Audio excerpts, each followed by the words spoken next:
On today's show, the Houston Rockets somehow survive a Detroit Pistons team that was missing two starters. Fred VanVleet with some insanely clutch buckets late. Jabari Smith Jr.'s defense was out of this world in this game. Jaden Ivey with a shot that rimmed in and out at the end of the game. We're going to break it all down for you coming up right here at Locked On Rockets. This is Mission Control, Houston. Ignition sequence start. Throw it up to Jalen Green. Sengun here in the short row. Oh, my, that's the no-look. Jabari for three and the win. Yeah! Look at Tari, Eason. Here comes Tari. No! T-minus 15 seconds. Guidance is internal. The Houston Rockets select Thompson and Cam Whitmore. One thing I have never done is not made the playoffs, and so we want to take that step here as well. 6, 5, 4, 3, 2, 1.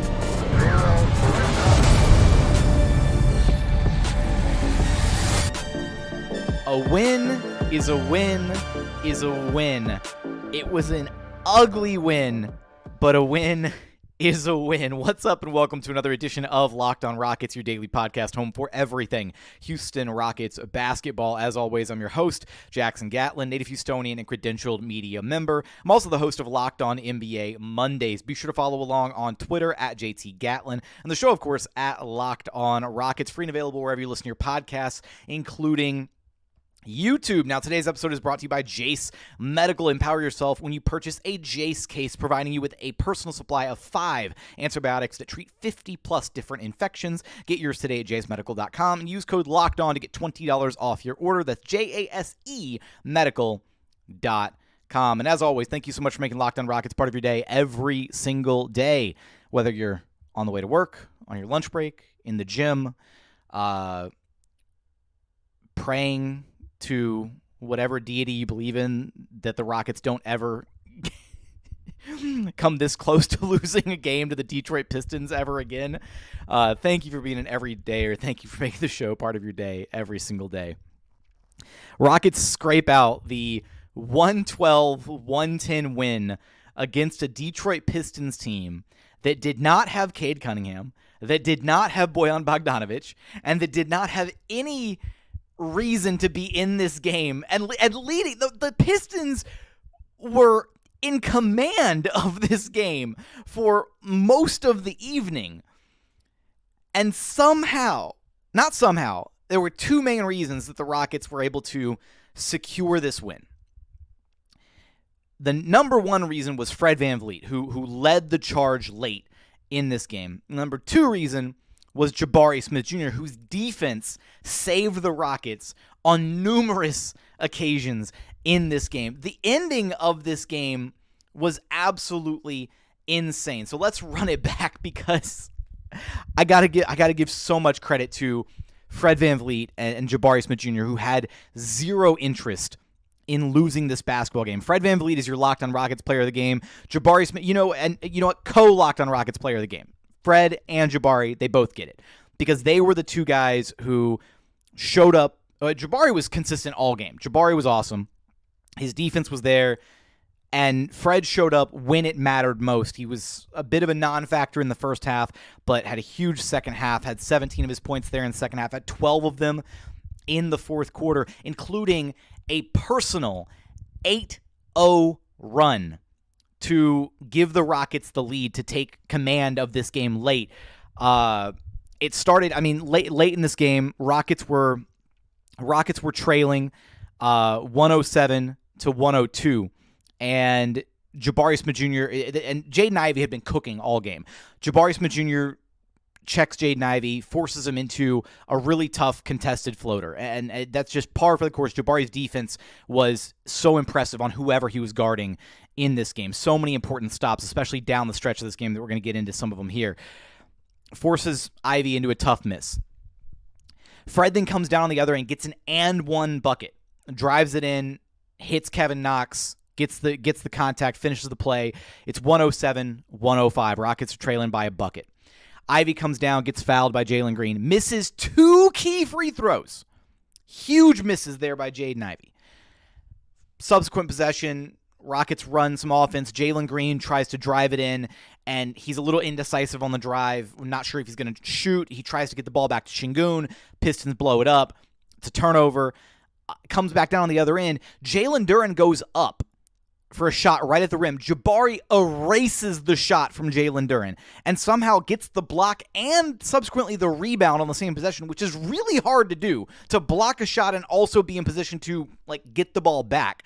So Jabari secures it, gets fouled. Rockets take the ball out of bounds. Fred comes up, gets a quick screen from Alperen Sengun, drills a three-pointer. That's 6 of his 8 points in quick succession.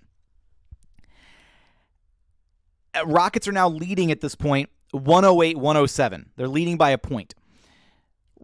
Pistons come back down on the next possession. Jaden Ivey turns the ball over. And credit, Jalen Green was checking him on this possession. I don't know if it was just Ivey just dribbled it off his leg, if Jalen, tipped it. However, the ball wound up in Jabari Smith Jr.'s hands. So he's credited with the steal. He was cheating out of the corner off of Isaiah Stewart, using his length to really kind of, shut down that driving lane. So Jaden Ivey was going to run into a wall, even if he didn't lose the ball. But he did. Jabari recovers it. And then Fred VanVleet puts up a very quick long 2 to give the Rockets a 3-point cushion at this point, 110-107. And Pistons call timeout. Fred immediately goes to the bench, and he is in Alperen Sengun's face, explaining to him, hyping him up, getting him to lock in. And basically, we see it on the very next possession, but he's explaining to Sengun, hey, they're about to load up on me, right? I just scored 8 points in a row. They're going to try and shut me down. You're going to have a free roll to the rim. Very next possession comes in. Rockets run their play. They load up on Fred VanVleet. Basically, they're showing him 2-3 bodies almost on the perimeter because they don't want him to hit another shot. Fred dimes up Alpy, who rolls hard to the rim and slams it home, and that's the exclamation point, giving the Rockets a 112-110 advantage. And the final play, though, of this game, Fred had a chance to hit another 3 after that Alpy dunk, missed it, and it's 112-110. And I swear, man, the final possession of this game, just Pistons run it up, and Jaden Ivey gets a screen. Jabari switches onto him, and Jabari doesn't want Ivey to blow by him, so he's a little bit lower than you'd probably want him to be defensively. Jaden Ivey gets a good look at a 3. As soon as he releases it, Ryan Hollins is on the prize. He goes, oh, no. He goes, oh, God. Off the glass, rims in and out, does a whole tour inside the basket, and ultimately pops out. And then Jalen Duren is right there. Jalen Duren had the ball in his hands and could have put the ball back up and in and tied the game to force overtime, and he fumbled the offensive putback. And Fred VanVleet was right there below him and secured the ball as soon as Duren bobbled it and then dribbled out the clock. So the Rockets escape this one in Detroit, their first win of this road trip, and they needed it, man. They needed this one. A win is a win. Even if it's an ugly win, even if it's a mid-off, whatever, between two bad teams. Alperen Sengun was the walk-off interview, and first thing he said is he was like, we didn't have good effort, we didn't play well, we were bad, paraphrasing, but Alpy calling it how he sees it. The Rockets were awful in this game. They really were, but they showed up when it mattered. They got the contributions they needed throughout the game from Jalen, big-time second quarter. We'll talk about that in a second. Alperen Sengun, who had a really strong offensive game but had his own struggles in this one. Fred VanVleet showing up huge in the fourth quarter, 12 of his points there in the fourth, that 8-0 run to put the Rockets back in front. Jabari Smith Jr. with so many important defensive stops, especially late in this game. Somehow the Rockets managed to win, man. And look, at the end of the day, at the end of the season, when you're looking at the standings, nobody's going to care how you got your wins. A win is a win. And sometimes you got to have an ugly win. And the Rockets managed to wake up just in time in this game. After trailing by double digits at various points in this game, they managed to escape Detroit with a win. A ton of credit to Fred VanVleet. He is that guy. He showed up when it mattered most. Jabari Smith Jr., his defense. I want to unpack some more specifics from this game, talk a little bit about Fred's late game execution, his play, talk about Jabari Smith Jr., because it wasn't just Jabari's defense in this game. Offensively, he was driving, finishing at an elite level around the rim. So much to be impressed with from Jabari Smith Jr. in this game. We'll talk about Alpe's game, Jalen's game, a lot more to break down from this one. We're going to get there in just one moment. First, today's episode is brought to you by Jase Medical. Look, I know we come to sports to escape from some of the scary realities of real life, but can we talk for just a minute about preparing for real life? Because according to the FDA, pharmacies are running out of antibiotics like amoxicillin right in the middle of the worst flu season in over a decade, which is, pretty scary stuff to consider.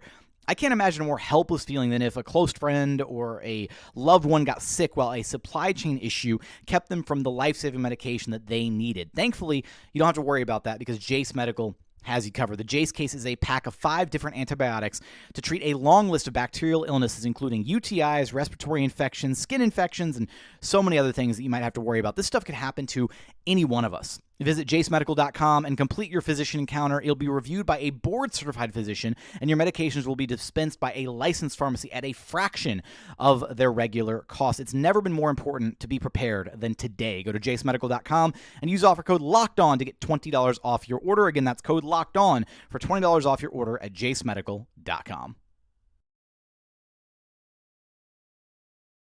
And continuing on here at Locked On Rockets, your daily podcast home for everything Houston Rockets basketball. Talking about the Rockets' 112-110 win against the Detroit Pistons. And that end of the game was so crazy. I'm just glad I don't have to talk about a Pistons loss, man.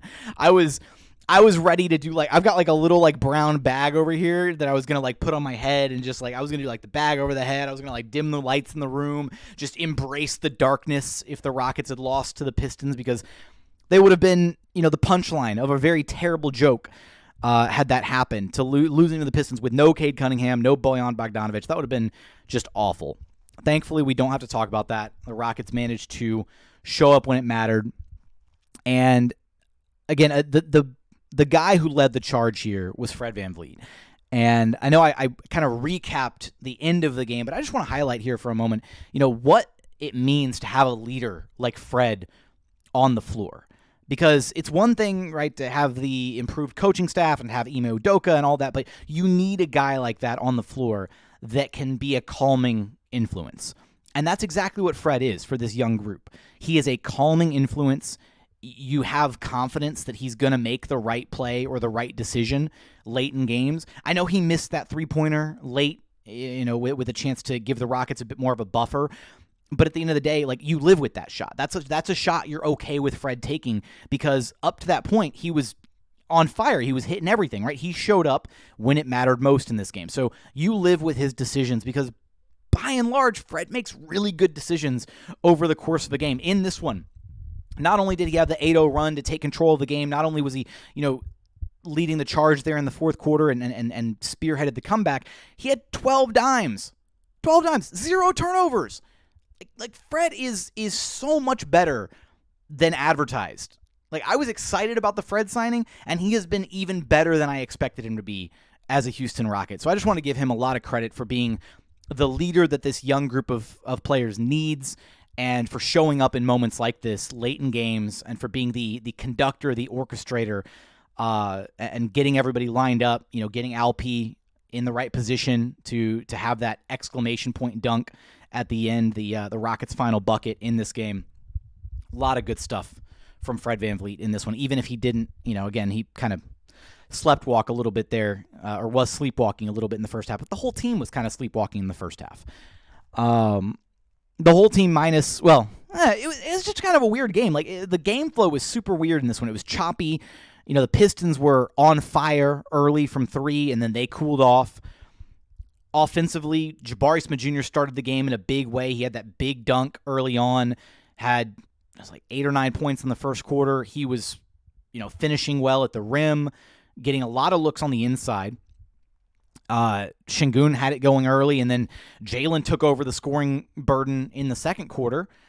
The Rockets just really didn't have an answer defensively for the Pistons. And it's frustrating, it's concerning, because even though Jabari individually had a really great, phenomenal defensive game and had a lot of really impressive defensive stops, especially at key, crucial moments in this game, the Rockets as a team, their defense has been really suspect as of late, and that's just kind of the case when you're missing your two best defenders in Dillon Brooks and Tari Eason, and that's just the reality of the situation right now. Is when the Rockets are not focused and locked in, which they really weren't in this game. Ryan Hollins talked about it, keys to the game going in, that focus was a big part of it. Is you don't walk in there and expect an easy win against the Detroit Pistons, even though they're missing two of their best players, even though they're missing, even though they've, they're 3-35 going into this game. You don't play the record, you play the team in front of you, and the Rockets didn't do that. They didn't show up with the right energy, the right intensity, and Detroit took advantage of that, and that's why they led and they were in command of most of this game until the Rockets really woke up there in the fourth quarter. But for Jabari, the defense, and again, Jabari can't, he can't carry the Rockets defense by himself, but he made enough important stops and important plays in this game that he gets a lot of credit, and his defense has really just risen to a completely different level this season. We've highlighted his defensive growth many different times this year, but he's playing defense at arguably an all-defensive caliber level at this point. There's still certain matchups where, guys will get the better of him, or, he sometimes struggles, guarding true power forwards and centers because he's just not big enough yet. But as Jabari continues to gain muscle, gain size, those matchups are going to become even easier for him. But you see just how versatile he is, right? The moments where he was checking Jaden Ivey in this game, using his length, moving his feet incredibly well. That was a big issue for him last year, is, he was billed as this incredibly switchable, versatile defender who could guard bigs and smaller players and, switch, 1 through 5, whatever. And he really kind of struggled on smaller, faster players last year because he wasn't moving his feet well defensively. This year, it's not the case. The technique is there. He moves his feet incredibly well. He stays in front of defenders. He uses his length. And the biggest thing for Jabari, the crazy thing, is just his rebounding numbers. His rebounding is off the charts this year. He really has made it a focal point of his game to just focus on the rebounding, focus on the defense, and he lets the offense come to him. And in this game specifically, he was incredibly aggressive. He was only 1 of 3 outside shooting in this one, but he was 6 of 12 inside the arc, everything coming inside the paint, pretty much right at the rim, every shot that he got. And for him to be able to finish at the rim at the level that he was in this game, driving, absorbing contact, using his length to finish around defenders, that's huge for Jabari. Because we know that when he's got it going, when he's hitting his midi, when he's got the shot falling, he's basically unguardable from the perimeter because he can elevate and shoot over anybody. But now, if he's got the ability, and we've seen it, sporadically throughout his career, but if he can put the ball on the deck and take, 1 to 2 strong dribbles and then finish at the rim with consistency, I don't see how anybody's ever really going to be able to guard him. He doesn't need a bag. He doesn't need to be able to cross you up and, break you down off the dribble to get to the rim, because when you're that much bigger and taller and down the line going to be stronger than a lot of the players that he's playing against, then you don't need all that. You just need a couple good, effective dribbles, and you need to be able to finish at the rim, and that's exactly what he did in this game. So not only was he, incredible defensively in this one, but offensively, I thought we saw another dimension to Jabari's game. And if he can add, the finishing at the rim consistently to his game, as well as, the other elements of his game where we know that he can, he's money from the mid-range usually, and the 3-ball has been a lot better this year, again, hovering around, just under 40% 3-point shooting on the season, then he really is turning into an effective 3-level scorer. And that's huge for Jabari, because he's a guy that down the line, you're looking at a guy who's going to give you 20 and 10 on a consistent basis with elite all-NBA caliber defense. That is a year-in, year-out all-star. And that's easily, possibly the best player on a contender, maybe second best player, whatever. But that's an all-star caliber player, and that's exactly who the Rockets thought they were getting when they drafted him, and that's what he's turning into. So wanted to make sure that we highlighted Jabari here, because I thought he was just really good in this game. So Fred and Jabari, the two guys leading the Rockets to this win. Fred with his offense late in this game and orchestrating. He also had like 4 or 5 dimes, I think, in that final frame, if I'm not mistaken, or maybe I'm mistaken. It was the third quarter, but Fred was big, right? Steering the ship. Jabari, the defensive stops, highlighted all of those those key moments. The final 3-ish minutes of this one in that first segment. I do want to talk about though Jalen Green's performance as well as Alperen Sengun's performance in this one, because they both had big nights offensively in this game. Alperen Sengun with 29 points, Jalen Green with 28 points, but a bit of a mixed bag from both of them, and for different reasons that I want to highlight here in just one moment, as well as final thoughts from this one. We're going to get there in just one moment. First, today's episode is brought to you by Prize Picks. Prize Picks is the largest daily fantasy sports platform in North America. They're the easiest and most exciting way to play daily fantasy sports because it's just you against the numbers. Instead of battling thousands of other players, including pros and sharks, you just pick more than or less than on 2 to 6 player stat projections and watch the winnings roll in. It's really that simple. Prize Picks is so easy to play. You can make your picks and submit an entry in less than 60 seconds. They've got quick withdrawals, easy gameplay, and an enormous selection of players and stat types, which is what makes Prize Picks the #1 DFS app on the market. And here's the really cool thing. Prize Picks even offers a reboot policy so that your entries stay in play even if one of your players gets injured. For football and basketball games, if you have a player who exits the game in the first half and does not return in the second, the player is rebooted. Prize Picks is the only DFS platform with an injury insurance policy. So if you've been thinking about getting into daily fantasy sports, you've got to give Prize Picks a try. Go to prizepicks.com/LockedOnNBA and use code LockedOnNBA for a first deposit match up to $100. Again, that's promo code LockedOnNBA. Just go to prizepicks.com/LockedOnNBA for a first deposit match up to $100. Prize Picks is daily fantasy sports made easy. And final segment here at Locked On Rockets, your daily podcast home for everything Houston Rockets basketball. I almost forgot. I need a little Easter egg here for our YouTube viewers. I don't know what the hell this guy is, but he's in my hotel room here in Boston. He's a little creepy looking, but this is going to be my little buddy for the final segment. Can I prop him up here? Whatever. I'll just hold him up here like this. Yeah, I don't know what this is. Apparently the hotel sells these, so I'm just going to, yeah. Actually, no, screw that. Just go over there. Anyways, final segment. I want to talk about Jalen, Alpi, and a couple of the other noteworthy things from this Rockets-Pistons game. Jeff Green getting hurt. That one feels really bad. An already banged-up Rockets team loses yet another key contributor. No idea, no update yet on how long Jeff might be out for, but I think it's a safe assumption he will more than likely not be available on the second night of the back-to-back here when the Rockets play the Celtics. So that's unfortunate. So no Tari for sure.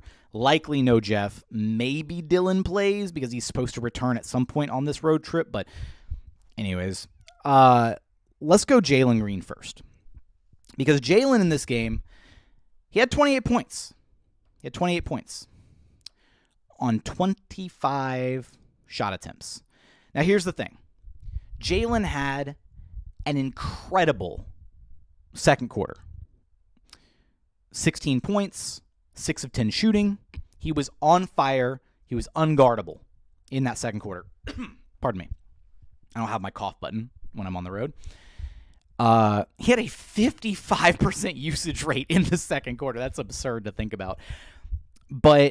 And the Rockets kept going to him. They were feeding the hot hand. He was aggressive. He was driving. He was getting to the free throw line. He got to the free throw line 9 times, hit 8 of them.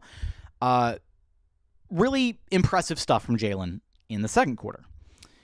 But that 9 of 25 shooting also means that outside of the second quarter, he was 3 of 15 for the rest of the game.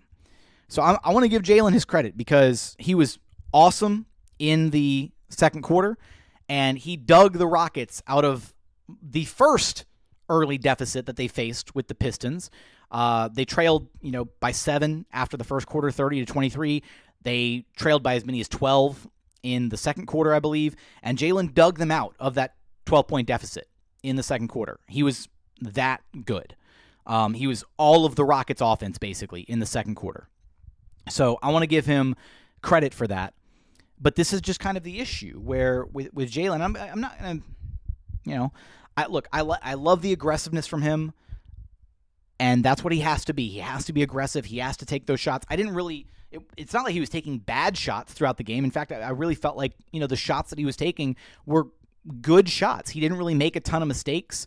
The one thing that I noticed multiple times this game, and this has been a recurring issue with Jalen, is he gets stripped a lot on drives to the rim. Like he'll beat his defender because he's got that insane first step, and then either a second defender comes over and digs at the ball, or somebody rotates over, or even the defender that he beats gets a hand in there.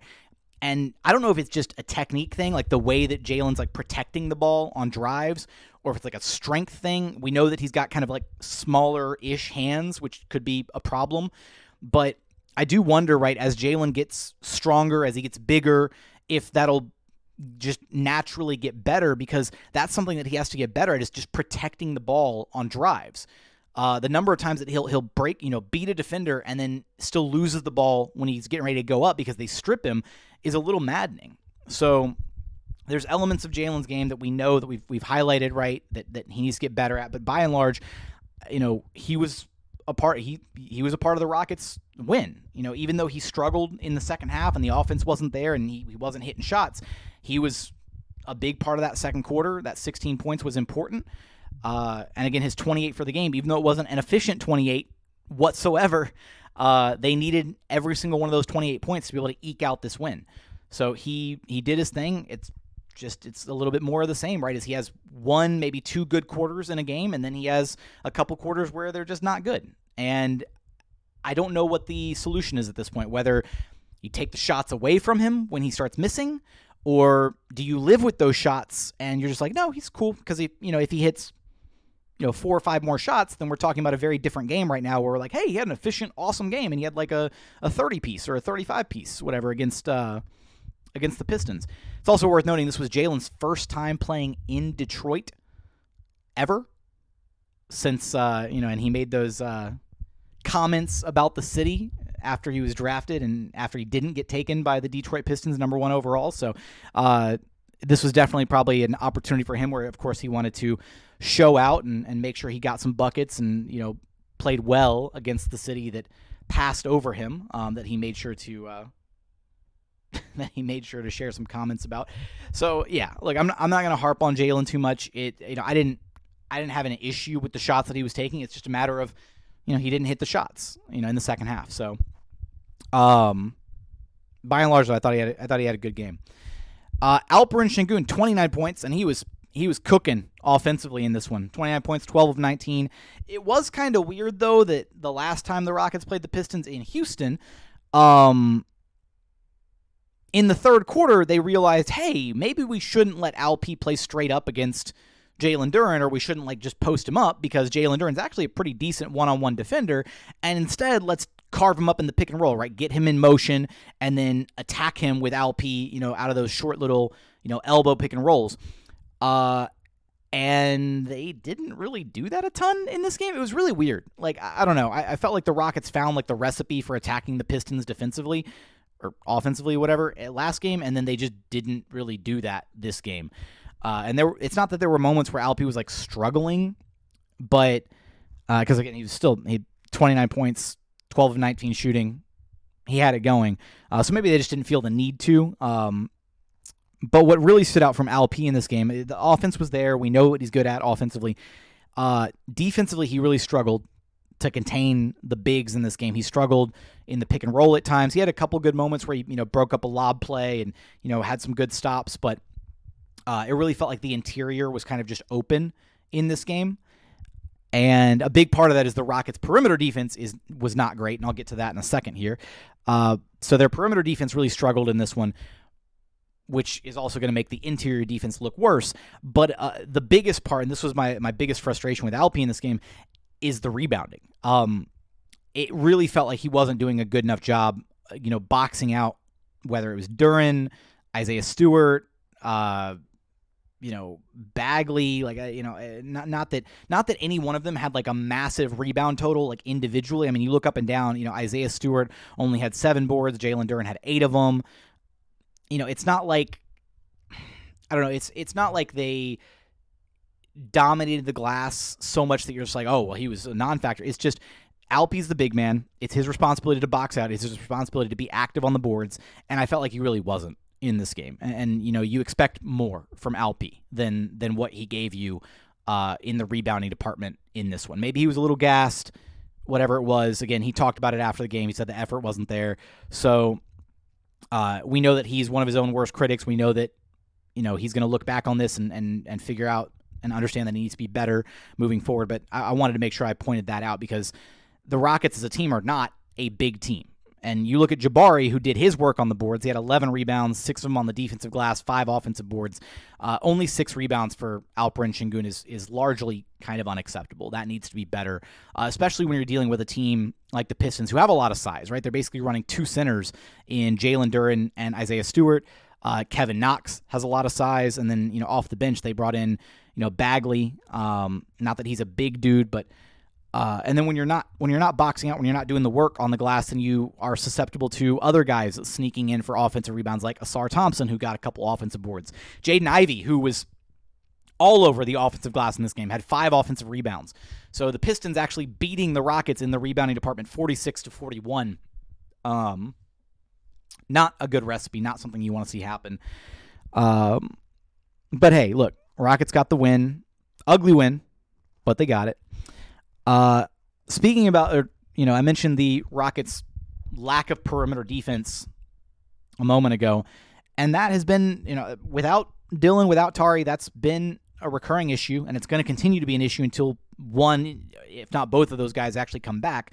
But it was interesting to see Ime Udoka try and go a different route in this game, lineup-wise. So instead, last game against the Bulls, we saw Cam Whitmore get the nod to close out the game and to be, a part of the rotation late.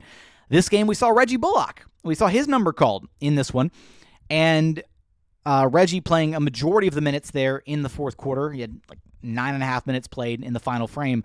He had 21 minutes on the evening. He was the minutes high man off the Rockets bench. 21 minutes played off the Rockets bench in this one. And I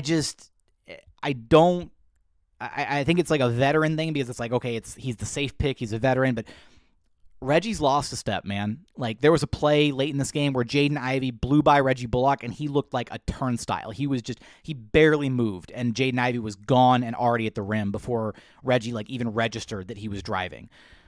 So Reggie is still, serviceable against other wing players, but in the Rockets' defensive scheme where they like to switch all the actions, I don't like him out there because against smaller, faster players, he really does struggle, and that's been an issue this season in the spot minutes that Reggie Bullock has played. He really struggles guarding smaller, quicker, faster players. And the reason Ime Udoka had him out there is because offensively, the Rockets need spacing. So there's just not a perfect answer right now because pardon me. Because right now, Jae'Sean Tate gives you the defense, but he does not give you the spacing that you need offensively for the other starters to thrive. Cam Whitmore gives you the spacing you want offensively, but he also struggles defensively from a defensive, situational awareness perspective. He'll make rookie mistakes. He'll have some bad fouls. So you deal with your lumps there, even though individually when Cam is playing man-to-man defense, he's really solid. It's just from a team construct defensively, he has issues, at least right now, because he's young. And then Reggie is good from a team perspective. He understands rotations, he understands schemes, he understands where he needs to be. But from a physical perspective, he just doesn't have the juice anymore to keep up with some of these players and gets burnt, defensively. And then he is also a spacing option. So it's like each one of them has their struggles. So it's like take your pick because you're giving up something with any one of those 3 guys. And those are the 3 guys that you had as your options to plug in with the other 4 Rocket starters, with Fred, Jalen, Jabari, and Alpe. So it's frustrating because, and again, I saw some people, saying, oh, well, Amin would have, you could have plugged him in and let him play. Same issue as Jae'Sean Tate. Amin doesn't provide the floor spacing. So there you go. I don't know. The Rockets really don't have a solid answer to it. Jeff Green probably would have been a better answer, even though Jeff Green is not exactly a floor spacer. He's a connective piece. He's a good passer. So maybe Jeff would have been a better answer to have out there, closing out this game, but he got hurt. So the Rockets really don't have a great answer yet, and Ime Udoka has to kind of just judge the game and decide, okay, is he going more defense-oriented?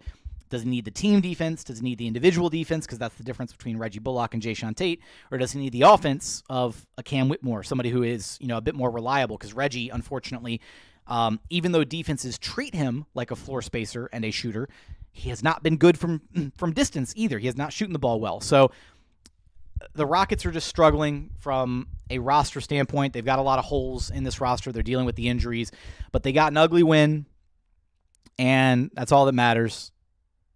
It's just, oh God, let's just never talk about this game again. I don't want to have to talk about this game. The Rockets are done with the Pistons. It was another twin night. The Twins were not heavily featured in this game. Quiet nights from both Amin and Asar Thompson. Cam Whitmore, a little rough off the bench, 1 of 7 shooting, 1 of 5 from three-point land. And weirdly, Aaron Holiday, only 3 minutes played in this game. I don't know if I missed it. I don't think Aaron got hurt, did he? Like I caught myself wondering. I was like, where is Aaron Holiday? And I don't remember them saying anything during the broadcast. Maybe I'm just completely spacing on it. I mean, I watched the whole game. Maybe I looked away for. I don't know. I'll find out what happened with Aaron when the Rockets get here to Boston, because that's where I am currently at. But it's not looking great for the Celtics game, unfortunately.